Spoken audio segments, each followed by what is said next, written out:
Islam, peace and love, M.U.S.I.C. Can you go off mute, please?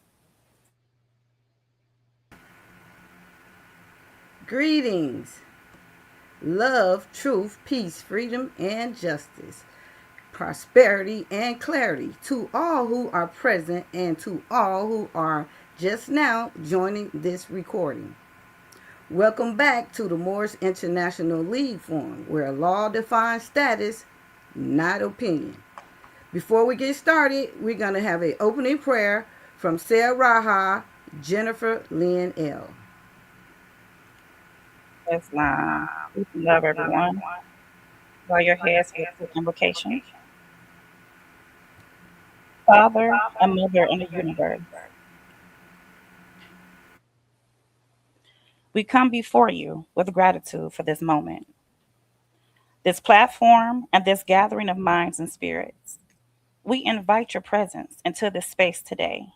Let every word spoken be guided by wisdom, truth, and love. Allah, open our hearts and minds so we may receive understanding and insight beyond our own knowledge. Remove anything that does not serve peace, clarity, or purpose, and replace it with divine direction and light. Give gratitude to every listener who joins us today. Meet them with exactly where they are, whether they are seeking healing, answers, encouragement, or strength. Let something spoken today uplift, awaken, or bring them closer to truth. Let's cover this conversation with protection, peace, and integrity. Let nothing be spoken in error or confusion. Guide every thought, every topic, and every response. We surrender this podcast into your hands, Mother and Father of the universe, trusting that it will serve a higher purpose beyond what we can see. Islam, Amin, and so mote it be. Ashe. And now we'll pass it back to the Wazir Al Raz, Myanmar Bay. Thank you, and Ashe and Amin for the beautiful opening prayer.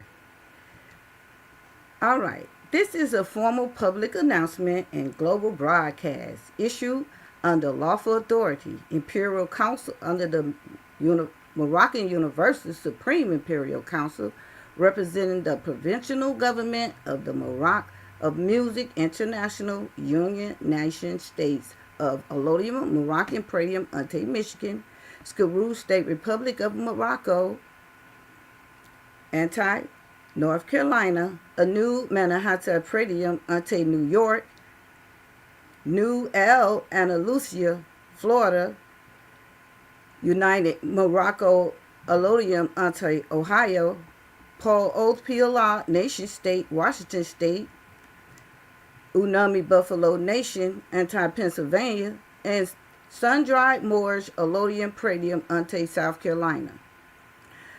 Now, enter into the record of the international, national, and local community, seen and unseen, present and future. The other week, we established the foundation.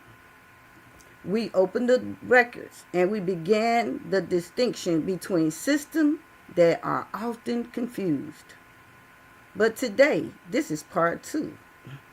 And today, we are not introducing, we are clarifying, because each one of these topics, we are not here to debate feelings or popular narrative. We are here to examine law, its foundation, its frameworks, and its direct impact on who we are as a people. These are a formal open 6 critical distinction that was placed on the record a week or 2 ago. Dominion versus treaties, the difference between sovereign authority and contractual agreement between nations.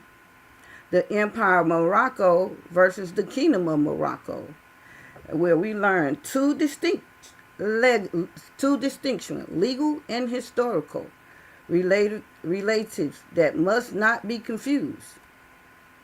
Rights versus privileges, because what is given cannot be taken, but what is what is given can be taken, but what is inherent cannot be taken away. Naturalization versus naturalization, the distinction that defines your standing under international law. Statehood versus stateless, what it truly means to stand as a national with recognized standards. At law versus exclusive equity and Moroccan Consular Court, the jurisdiction framework under which these matters are lawfully heard are resolved. In part one. So some of these topics that we went over in part one, we're going to bring back more clarity for it in this part two. So the foundation was laid and the record stands. But a foundation is not the full structure. What was introduced now must be expanded. What was open now must be explained further. Today, every speaker returned with more to add, more to clarify, and more to place permanent on this record. The record remains open. Stay tuned because part two goes deeper.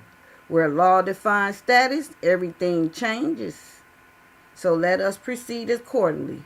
We will now hear from our first speaker, Yahya Abdul Bey, Wazir Arez of New Al Andalusia, Florida, as he enlightened us with intellection on dominion and treaties. The floor is yours, Wazir. Islam, greetings. Gratitude, Wazir Miramor Bey, for that introduction. Indeed, it is an honor and privilege for me to be here as the Wazir El Reyes of New Al Andalusia.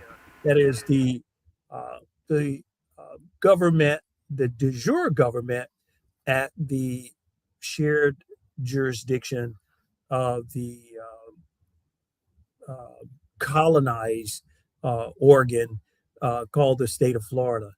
Um, Again, I'm speaking on dominion, but I think it's important that we get a point of reference. When we talk about dominion, folks give us different, say, statements about dominion.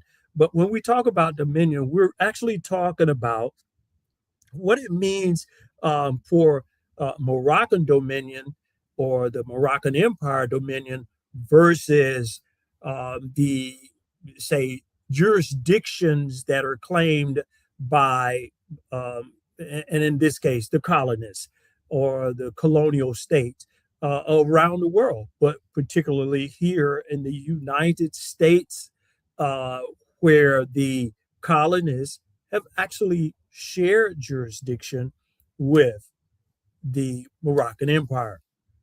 However, you'll get a pushback when you make this statement publicly. Actually, when you do the research on it, you'll find there's very little that's going to be supportive of the position or the supposition that I just laid that dominion belongs to the Moroccan Empire, and that is the territorial sovereignty belongs to the Moors, the Moroccan Empire. Now, when I say that, I'm not excluding the recognition of the invited jurisdiction of the United States of America, but that was something that the Moroccan Empire did. But when we look at the treaties specifically, and it talks about territorial sovereignty, and then it talks about recognition of the foreign nations operating in our territories, then it becomes a question of so who has the superior and who has a subordinate position? And so it requires a decolonized mind, especially for the Moors, a decolonized mind in order for you to really see clearly that you have the superior position. Now, we as we open up this afternoon, we began with the true beginning, our divine position. From that position, the Creator put us here first, gave us dominion first. Now, what happened after that There are all types of stories, histories, but one thing you cannot refute or dispute is that first in time is first in line. Therefore, dominion lies with those who were here first. And there's no one who can say, oh, well, we were here before you. There's no place on the planet that can claim that the Moors were not there first. No place on the planet. So everywhere you step, Moors, know that that is your dominion, and you've allowed others to operate in your territory uh, and operate a jurisdiction either through capitulation uh, or through consular jurisdiction. Capitulation being, if they straight up took it and you weren't able to defend it, they are still holding on to it or have held on to it until such point that you're able to either through peaceful means uh, regain the sovereign position, or there's the treaty position where you through consular jurisdiction allow them to operate in your territories in a legal manner, lawful manner, recognizing through historical say constructs that everyone on the planet has a right to exist, and therefore Moors aren't above that. We are about peace, freedom, justice. We are about that, and therefore we recognize those rights. But what I like to do is look particularly at the treaties. But I need for the Moors to understand that dominion has existed and will always exist. Now, when I say has, I'm not putting a start date because I don't know when time began. Therefore, I can't say when our start date was. But whenever the Creator saw fit to establish us on this planet, at that point, we had dominion. Now, the Moors have at some point failed to exercise that dominion or chose not to exercise that dominion. But no less, you have had and will have dominion as long as you choose to exercise it. Colonizers are going to resist this. And as we return, it's only because of our return that they resist the idea that they would become subordinate to a superior um, government, that is a Moroccan empire. They'll resist that. That's a natural inclination. However, if we look at the Treaty of Madrid, in that treaty, we actually see that there's a statement that gives way to or gives some clarity to what what is really meant by dominion. Now, keep in mind the what they call the Christian powers, but generally we know them as the European colonists. They all signed treaties with the Moroccan Empire. And when we look at this Treaty of Madrid of 1880, Article 11, it talks specifically or particularly about, and I'll read that particular article, it says, the right to hold property in is recognized in Morocco as belonging to all foreigners. The purchase of property must take place with the previous consent of the government, and the title of such property shall be subject to the forms prescribed by the laws of the country. Now, basically, what's given here is that the the idea or the concept of owning land in Morocco, even for the foreigners, is subject to what Morocco establishes. It's not based upon what they choose to do. It's not based upon statutes, codes, ordinances, but based upon the approval of the Moroccan government. And therefore, any questions that may arise concerning this right shall be decided according to the same laws with the privilege of uh, uh, appeal to the Minister of Foreign Affairs stipulated in the treaties. Now, this is just the early treaty of 1880, stating that all of these um, Christian powers, in order for you to um, say own property and hold property, you have to go through a procedure wherein the Moroccan government actually approves that title exchange or that title transfer, or actually it's a deed, because when we look at the next treaty that goes into a little more detail, the Treaty of, uh, or it's actually the Act of Algeciras uh, in 1906, Article 60. Again, the Christian powers or the colonial powers all agreed to this treaty. And in that Article 60, it says, in accordance with the right granted by Article 11, I just read Article 11 of the Madrid Convention, foreigners shall have the right to acquire property through the Sharifan Empire. So, how significant is that? They're granted a right. They don't have an absolute right. They don't have the superior right. They get their rights to own property through the Sharifan Empire, the Moroccan Empire, and His Majesty the Sultan shall issue to his administrative and judicial officers such instructions as may be necessary for them not to refuse the registration of deeds without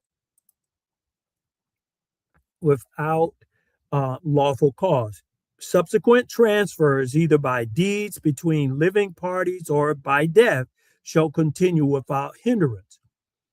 In the ports open to commerce and within a radius of 10 kilometers around such port, His Majesty the Sultan generally and without it being necessary henceforth for foreign subjects to obtain a special permission for each purchase of property, now grants the consent required by Article 11 of the Madrid Convention. And it goes on to say, uh, at Kaiser and Khyber, El Real, and Zermor, and eventually in other towns of the coast or the interior, the general authorization stated above is likewise granted to foreigners, but only for purchases within a radius of 2 kilometers around those towns. And then finally, it says that uh, wherever foreigners may have acquired property, they will be permitted to erect buildings in compliance with regulations and usage before authorizing the execution of deeds for transferring properties. The Qadi, which is a Moroccan uh, government office, so the Qadi will have to satisfy himself of the validity of the title in conformity to the Mohammedan law, and therefore uh, the Mogson shall designate in each city and district specified in this article the Qadi who shall have charge of such verification. And so, Moors, there can be no question, there can be no argument, there can be no conjecture as to the territory belonging to the Moors. You have dominion. It's there in the treaties.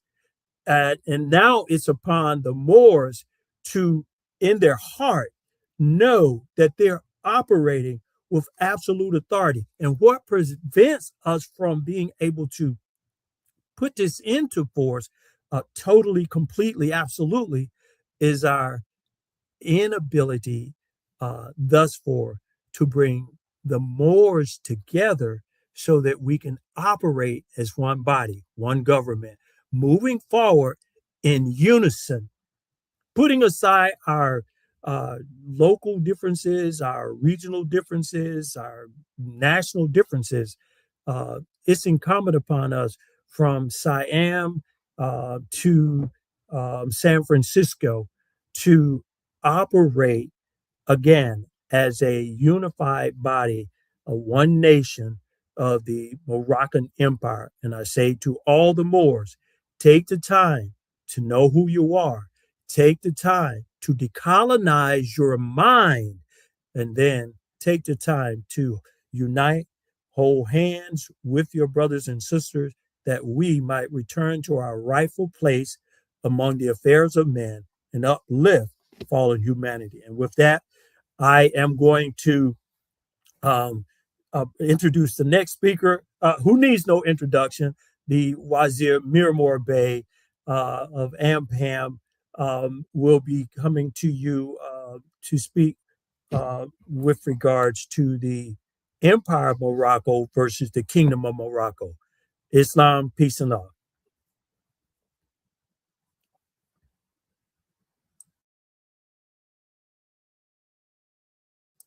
It, unmute yourself, Wazir. Islam. I'm having some issue today with not muting myself. But thank you for that, Wazir. That was a great introduction. We appreciate the time you spent and your research. And as we move along, we also will advise everyone to also do your own research. He has laid the foundation. He has laid down the reference. Do your own research and help us, close in the gaps. Ashe. All right. Next, I'm going to bring on myself the second part of as I go deeper into the empire versus the kingdom. As we learned a few weeks ago, that the kingdom and the empire exist on two different levels. So let's go in. So we're going to go deeper, and you have to, to go deeper, we got to separate the two. Okay, we have to understand that the political form, the kingdom, and the civilizational power of the empire. The empire was a system of power, not just land. And empire operates on four levels at once. And that is territory reach, extending across multiple regions, not confined to one border. And we also learned, secondly, that culture authority, language, science, our architecture, laws spreading outward, examining the Andalusia became a center of knowledge, That's a great example. So we also noticed the third thing, that a legal jurisdictional reach of the empire. The authority followed the people, not just the land. Council style, protection, historical, existing in many empires, So the empire was many, not one. It was vast. Okay, the fourth thing we learned was our economic network, trade routes like gold, salt, textiles, knowledge, influence flow through the commerces. In the structure of these four operations, we see that an empire doesn't disappear just because borders change. No, it doesn't. It transforms, fragments, or get redefined. No, it doesn't. Does the empire, you know, continue to operate after the border's been changed? Well, let's see. And do your own research as we provide you with the reference. So we're gonna have to look at this to understand how the empire stays the same even as the kingdom has changed and the name has changed. It's transferred. So here's a great transformation that we can all take with us. So today we are not just talking about geographic transformation. We are talking about system and authorities. So even though they change the geographic, they cannot change the system and authorities. So most people are taught that Morocco is just a country in the North Africa, that it is a modern frame in a box. But an empire operates on four levels, and we discussed those four levels: the territory, the culture, the jurisdiction, and the economics. And the empire doesn't disappear; it gets redefined. We are here to distinguish the sovereignty from the administration, not the land, but not the land, but the administration depart. Is the part that the sovereignty followed us and through the administration of the Sultan. So the 13 colonies, the Bergabanas of 1777 and 1786, we recognize that they came from our imperial authority of the Sultan Muhammad III. At that time, the United States didn't exist as a corporate grant, as that corporate giant we see today. It was a collective of 13 colonies, British Corporation outposts. They were the Bergabongers. They had no navy. They had no standing. They were seeking sanctuary. They didn't sign a deal with the kingdom in a box. They signed a sovereign covenant with an imperial system that controlled the Atlantic trade routes, that was a global power engaging a struggling confederation as a sovereign protector. The confederation was the black Moorish European power. So we have to understand that the Moors, we was all over the four corners of the earth, as the Bible tells us. He said, my people were spread among the four corners of the earth, as we see in our Bible verses. So in 1786, the treaty was signed by the United States of America under the Article of Confederation. The history that they hear is that these were not white men in the modern corporate sense. They were Moorish European lineage, the black celt of European who carried the law of the empire into the West. So when we say European, we always think we're dealing with the pale skinned European, but it's not always the case. So when we look at the letter that the Sultan wrote that the United States wrote to the Sultan, as we would see, and I'm going to read a part of that letter so you can see that it was more than one signers to this treaty. It was, that the United States came after to sign the treaty. So let me take you into a little piece of the letter that was the Sultan wrote, if I can pull it up real quick. So, because we want to hear this language, because when we was under the impression that the Sultan was only signing a letter with European powers of just pale skinned people of the European nation, then we are mistaken. So give me 1 second. So the letter to George Washington, okay, the Washington primary goal. So the letter stated here, say that Washington, I'm just going to just give you the words. He said that we are coming behind the first signers. Give me 1 second. My apologies. I should have. But it's not coming up. But check into the letter of the John Adams. Okay, it said the late government. Okay, that Washington referred to this as the late government. So what we see here is that it was the Confederate government. So Washington, it was a lot of what I'm looking at as I do my research on the empire and the kingdom, is that was a lot of COINTELPRO going on, a lot of switching, swapping, and hiding behind names and trades.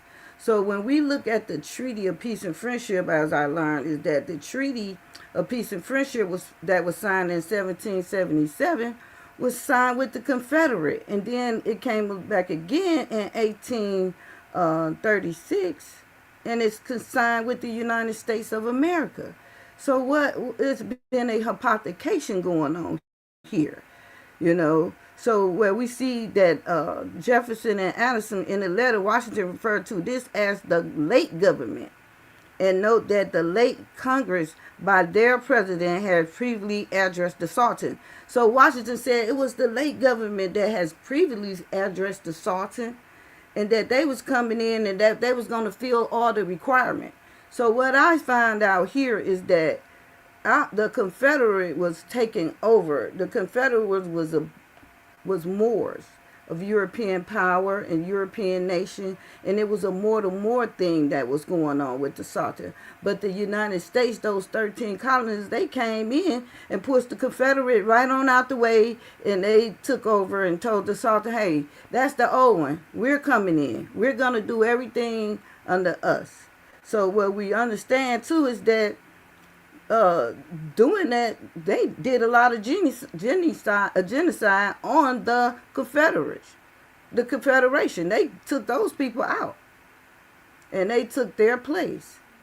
So that's some things that we have to understand that was going on and taking place, so we can understand our place in society and what position that we was playing at the time of signing of these treaties. So the Confederate and the Black Moorish Europeans. So let me go. In the 1786 treaty was signed by the United States of America under the Article of Confederation. The history they hid is that there was not white men in the modern corporate sense. These was Moorish European lineages. The black Celts and Europeans who carried the laws of the European into the Western. The relationship was more to more. The records show that Empire was dealing with people who understood Moorish law. This was a family matter of estate before the corporate rebrand of 1871 tried to wash the records. So the Empire versus the Kingdom reaches versus restriction. An empire is a system of influence. It moves with the people. It follows the bloodline. A kingdom is a system of administration. It is a territory and defined by a box and fixed borders. I keep saying that because this is very important that we keep in our mind and remove the brainwash that the empire and the kingdom was the same thing, and that is based on a landmass and a specific place. Because the empire reach was 70 degrees north to 52 degrees south, which is northwest of Mexico. And the kingdom restriction was the 12 provinces in Africa. Notice the different system of operation. The 1786 treaty was an imperial framework. Authorities was not limited to maps, lines. It expanded the Atlantics. So consular courts and the 1952 ICJ case, if you want proof that jurisdiction across borders, look at that Title 22 of the U.S. Code. The U.S. operated consular court into the Morocco until 1956. This proved that under the Empire law, followed the nationals, it does not stop at the dirt. So in 1952, the ICJ case, France versus USA, the court recognized that the U.S. jurisdiction was still active despite the French protectorates. Two systems was operating at the same time, the organic sovereign and the colonial management. So in 1956, the jurisdictional shift happened. In 1956 was the turning point. The U.S. Abolished the courts and relinquished the council jurisdiction. This is when the relationship moved from a treaty where an empire to a contract with a modern state. So if you pay attention here, two things happened in 1956. In 1956, two things were occurring. You had the you had the council court being demolished by President Eisenhower, and we had a rise of this new kingdom, which was being disguised and trying to take the place of the empire. So notice these two things that's going on. So, and we know who are the infiltrators in the play of these two things, because we see their name everywhere in the United States, and we cannot get the United States confused with the states that are united here in America, because there are two different ones. We have the United States, which include of America, which include the Adjoining Islands and this landmass where the indigenous people land are, and we have the United States, which is only a corporate entity and a corporate system, which don't have no land, which don't have nothing but a system, and this system is what is operating on the land today. So in 1956, the jurisdictional shift was turning point. The U.S. abolished the courts and the relinquished council jurisdiction. This is when the relationship moved to a treaty with the empire to the contract with the modern states. Once the people in the Americas was classified as black Negroes, denationalized, the U.S. no longer needed separate courts. They moved from direct jurisdiction to diplomatic channels. The corporate overlay, the Rockefeller trap, the kingdom function within a global corporate framework recognized by the UN.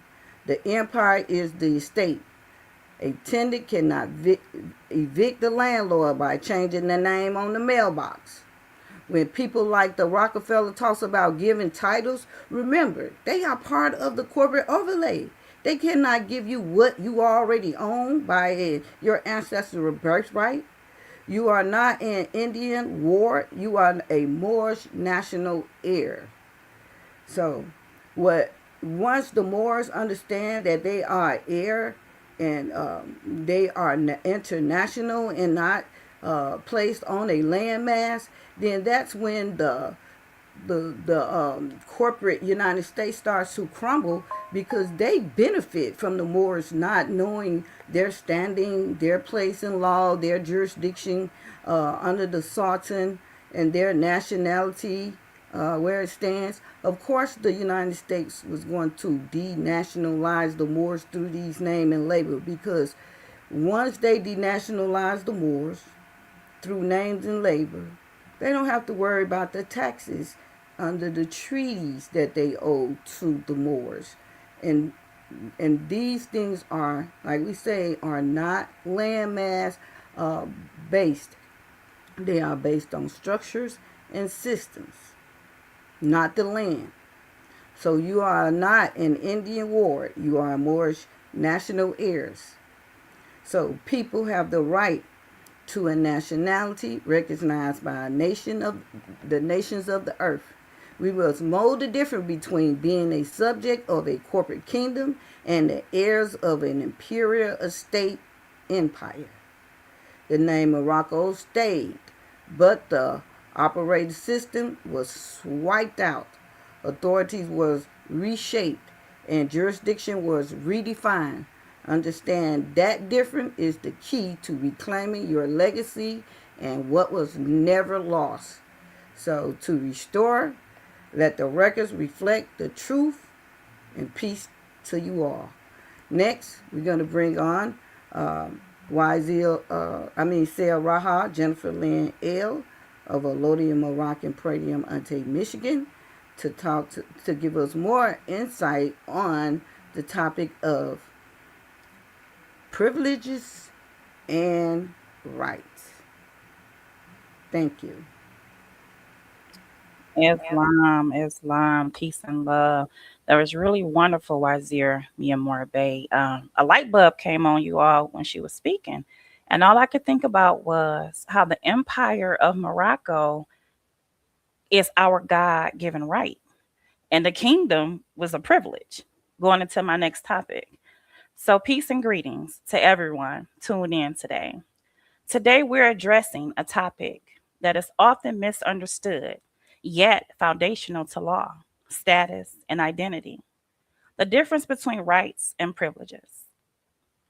A right is something inherent, it is not granted by a government, an institution, or a system. Rights are tied to your existence, your humanity, your being. They are considered unalienable, meaning they cannot be legitimately taken away, only suppressed or violated. Now, a privilege, on the other hand, is something granted. It is conditional, It comes with terms, rules, and often requires compliance. Now, privileges can be given and just as easily revoked. Now, here's where clarity becomes critical. Many people today are operating under privileges while believing, now listen to this, while believing that they are exercising rights, their God given rights. Now, for example, when something requires permission, licensing, or regulation, we must ask, is this truly a right or is this a privilege being administered? Rights stand independent of permission, while privileges depend on it. Rights are tied to status, who you are. And one of the things I want you all to look up when you get a chance, I'm going to pull it up right here, is in People versus Stanway, 446 Michigan, 643 in 1994.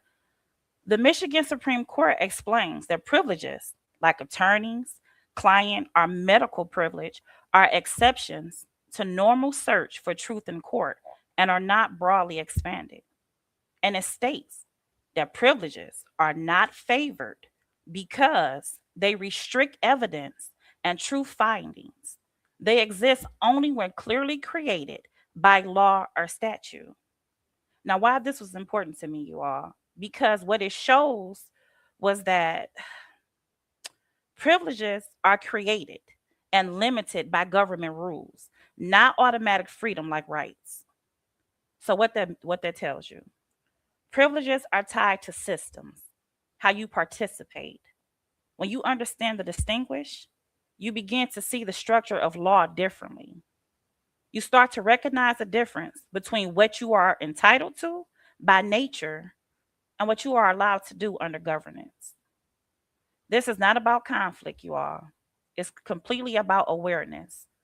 Because when a people cannot distinguish between their rights and their privileges, they can unknowingly consent to limitations on things that were never meant to be controlled.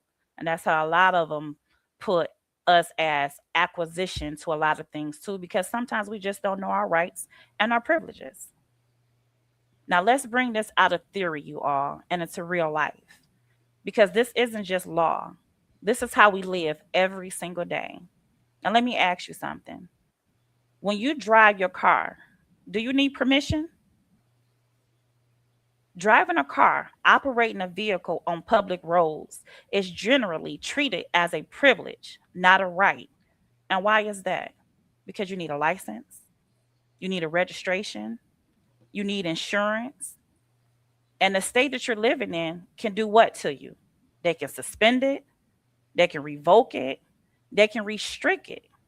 So if you have to apply, qualify, and can lose it, then that's a privilege. That's not your right, you all. Now look into the public education. Access to public schooling is often treated as a legal entitlement, a privilege provided by the state that you're in, not a fundamental constitutional right. The government sets attendance rules to your state, determines the curriculum that the kids can be taught, and can discipline or remove students under certain conditions. Now, you all say with me, if I need permission, it's a privilege. If it comes from my existence, then it's a right. Are we living in our rights or operating within granted privileges? And more Mhm. importantly, you all, do we know the difference? Because where law defines status, clarity defines power. Mhm. Islam, and peace and love to you all. Now, it is my honor to introduce the next speaker, Wazir Al Rayez of Karoo State Republic, Brother Hano Aziz Bey, Islam. Is wow. Greetings and thank you, Sarah, Jennifer Lynn L. That was excellent. Greetings. I am Aziz Hano Bey, Prime Minister of Karoo State Republic of Morocco in the shared territory with the colonial state of North Carolina. My topic of discussion today is statehood versus statelessness. the questions that expose the truth. Again, good afternoon to all in attendance and who will be watching this broadcast later. I'm not here to convince you of anything. I'm here to ask you a few questions, because the right questions that are backed in law can dismantle decades of misunderstanding in seconds. To the subject, statehood versus statelessness. And by the end of this, you will know exactly where you stand. So the first question, if you describe yourself as a color, what nation are you legally connected to? So let's answer that question in law. Under the United Nations Universal Declaration of Human Rights, Article 15, everyone has a right to a nationality. A color is not a nationality. A label is not a nation. So if your identification is based on color, then legally the question becomes, where is your state? And you guys can think about that for a second. And if you're not a part of a Moroccan state, this is the point where you should be contacting one of the Moroccan states and pledging your allegiance to that Moroccan state. We have 7. Question: what happens if no state recognizes you as a national? Answer: under 1954 Convention of Stateless Persons, you are considered stateless.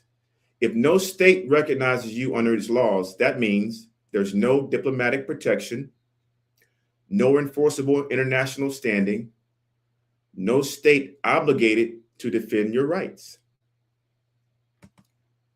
You may exist physically, but legally you have no protection and it's limited. Question number 3.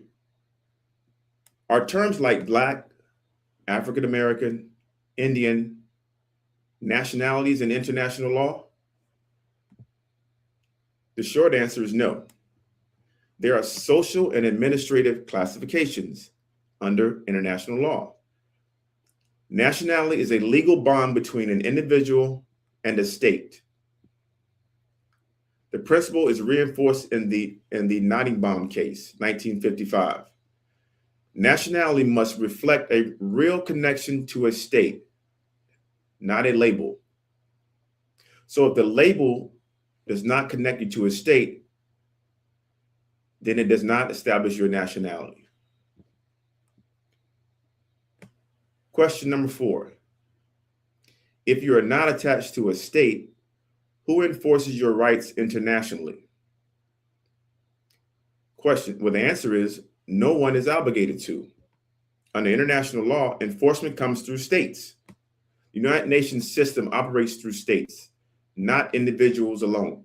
That means rights exist, but enforcement requires a state. Without that connection, your rights are often dependent on local systems, not sovereign protection. Your Moroccan state is the sovereign. You're protected by your Moroccan state once you pledge your allegiance. Question 5. What does this mean for your children or your heirs and your estate? Answer. I hope everybody's listening very clearly. And what does this mean for your children or your heirs or your youth and your estate? The answer is everything. Under the Hague Convention on Nationality, 1930, nationality determines a person's civil status and legal rights. If you lack recognized nationality, your estate is administered under local jurisdiction. Your heirs inherit under the same framework. There is no sovereign continuity attached to your lineage. So the issue is not just you, it's in your entire generational bloodline. Question 6. Can a people reclaim their identity and political status under international law? Answer, yes. Under the United Nations Declaration of Rights of Indigenous Peoples, Article 3, right to self-determination. Article 5, right to maintain institutions. Article 33, right to determine identity and membership. This means a misclassified people have the right to reassert who they are, reconnect to their nation, reestablish political identity. That is not activism, that is law. Question 7. What changes when you declare your allegiance to a state? Answer. Everything changes. You establish legal identity, political attachment, and jurisdictional protection. Let me read that again. What changes when you declare your allegiance to a state? Answer. Everything changes. You establish legal identity, political attachment, and jurisdictional protection. Under the Vienna Convention on Diplomatic Relations, 1961, states have the authority to protect their nationals abroad. That means once attached, you are no longer standing alone. Question 8. If you do not declare your allegiance to any state, what is your status? Answer. You remain, in legal terms, stateless, or functionally stateless. That means no state advocacy, no treaty enforcement on your behalf, continued subjection to administrative classification or misclassification. And most people never realize that in this position, they are operating in statelessness. So let's bring this home with clarity. It's not about identity debates. This is not about legal positioning. Let me leave you with this. If your status is based on a label, you are defined by a system. If your status is based on nationality, you're recognized by a state. And only one of those comes with protection, standing, and enforcement. So the real question is not, what do you call yourself? The real question is, what state recognizes you and can it act on your behalf? And that answer determines everything. With that, I'll close out, and thanks for listening. Islam. Islam. Indeed, much gratitude, Wazir Aziz. Uh, Now you've all heard from the Wazirs and the Siraha, and we've given you information to work with, starting with, and it's always important for us to remember, decolonizing the mind so that we can move with clarity, with certainty, decisiveness. Uh, but as long as you're operating from the standpoint of principles or psychology, as it is, of the colonists, you will then fall into the trap or the socialization, social engineering that they intended for you. That is, you call yourself by a color, you call yourself by some organization, you call yourself or you identify yourself as something other than a national of a nation state, then you don't have protection and no one will be there for you. So we began with decolonizing the mind, and the Prophet Noble Drew Ali said, uh, changing a nation begins with changing their literature. You've gotten some literature here. There's a lot more literature. I'm going to say to the Moors who are active and the Moors who are seeking, go into the archives, go into the books, look for the information. Don't just take what we say. We're giving you foundational information, but please expand on that. Get a clear understanding of what we've presented so that we can now move from the decolonization to overstanding the dominion, and then taking that dominion and reestablishing the Moroccan Empire. And subsequently, with the reestablishment of the Moroccan Empire, then we can protect our rights. That's right, protect our right, our God given right. The empire is not going to give you rights. Those rights are given to you by the Creator, but you need a state to protect your right. So, through nationalization, through statehood, we now can do what? We can provide for equal justice, or what's called equity in law, for ourselves. We don't depend on others who have demonstrated that they have no intention of providing us with equity. We can do that for ourselves. And so now I'm going to come to a close, but I'd like to close with these words. In the name of the Creator who has guided us to this place, that has brought our hearts and minds together and brought us to a point where we can now open up and start seeing for ourselves, believing in ourselves, believing in each other, trusting in ourselves, trusting in each other. Continue to guide us as we leave this place, that we might go out and do something good for our nation, for our people, for the Moors, for the Moroccan empires, so that we might join hearts, join mind, creating a positive vibration that will uplift fallen humanity throughout the world, that we all might someday walk hand in hand, united with a single thought or single principle that refers to or returns to the ultimate of love. And I say, peace and love, Islam, Ashe, so mote it be, everyone. Islam. Islam.